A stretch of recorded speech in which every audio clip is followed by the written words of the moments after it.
বিলাসপুর গ্রামে বাসন্তী এবং আরও কয়েকজনের কাঁচা ঘর ছিল। উপর দিকে বাসন্তী খুবই দরিদ্র পরিবারের ছিল। বাসন্তী তার এক ছেলে সাগর এবং তার স্বামী নির্মলের সঙ্গে বাস করত। নির্মল একটি মিস্ত্রি ছিল। অন্যদিকে বাসন্তী একটি বাড়িতে কাজ করত। সব মিলিয়ে তাদের সংসার চলত। একদিন সাগর বাসন্তীকে বলতে লাগলো, মা মা আজ আমাকে আমার বন্ধু অর্জুন ওর জন্মদিনের নিমন্ত্রণ করেছে। আমি আজকে ওদের বাড়িতে যাব। তুমি ওখানেই যাচ্ছ তো মা? চলো না আমরা একসাথেই যাই। ও, তাহলে অর্জুন তোমার বন্ধু হয়েছে। আমি তো ওদের বাড়িতেই কাজ করি। আমি জানি, অর্জুন আমাকে বলেছে। আর ওদের বাড়িটাও আমি চিনি। ওই তো হলুদ রঙের বাড়িটা ওদেরই। ও আচ্ছা, তাই নাকি? তুমি তো দেখছি সব জানো। তা আমি কিন্তু ওখানে গিয়ে তোমার সঙ্গে থাকতে পারবো না। আমার ওখানে অনেক কাজ আছে। তুমি গিয়ে তোমার বন্ধু অর্জুনের সঙ্গে খেলবে। এই বলে বাসন্তী সাগরকে সঙ্গে করে নিয়ে জয়রাম দাদার বাড়িতে যাওয়ার উদ্দেশ্যে রওনা হয়। মা, আজকে অনেক গরম পড়েছে। এই দেখো, গরমে আমার শরীর থেকে ঘাম বের হচ্ছে। না বাবা, এই তো এসে গেছি। একটু সামনেই ওদের বাড়ি। আর শোনো, ওখানে গিয়ে একদম দুষ্টুমি করবে না। এভাবে বুঝাতে বুঝাতে তারা দুজন ওদের বাড়িতে চলে গেল। তাদের বাড়িতে ঢোকার সঙ্গে সঙ্গেই এসির ঠান্ডা হাওয়ায় তারা দুজনই ঠান্ডা হয়ে যায়। মা, ওদের বাড়ি তো খুব ঠান্ডা। আমি ওদের বাড়িতে ঢুকতেই আমার শরীর ঠান্ডা হয়ে গেল।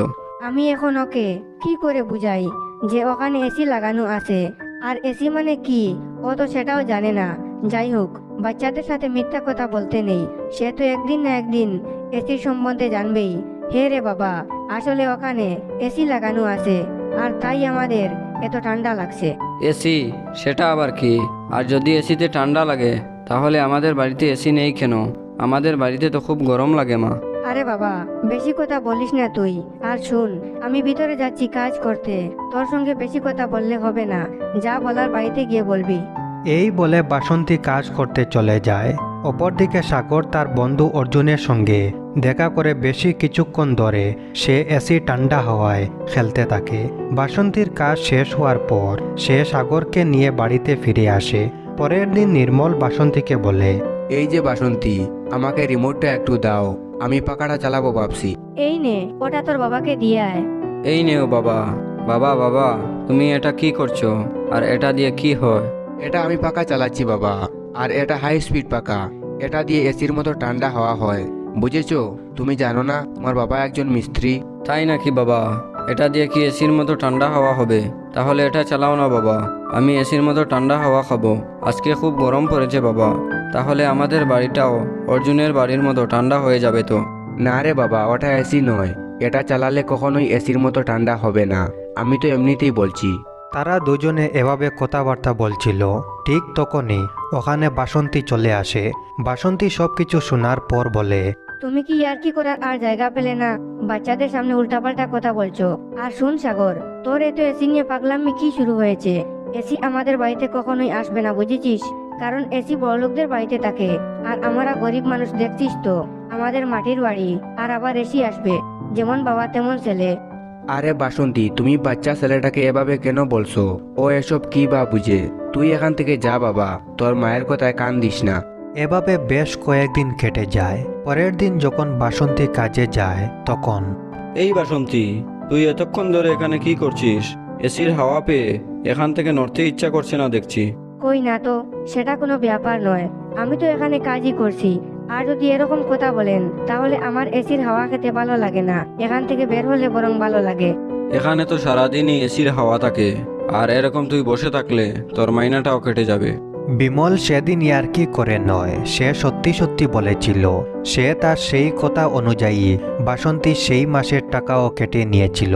বাসন্তী কাউকে কিছু না বলে মন খারাপ করে বাড়ি চলে আসে। কয়েকদিন কেটে যাওয়ার পর একদিন সেই গ্রামে কারেন্ট চলে যায়। তখন ওরে বাবারে, গরমে মরে যাচ্ছি তো।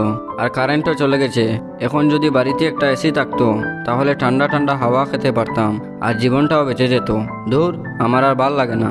এখন যদি এসির কথা বলি তাহলে সেদিনের মতো মা আমাকে আবার বকবে। হ্যাঁ, আইডিয়া।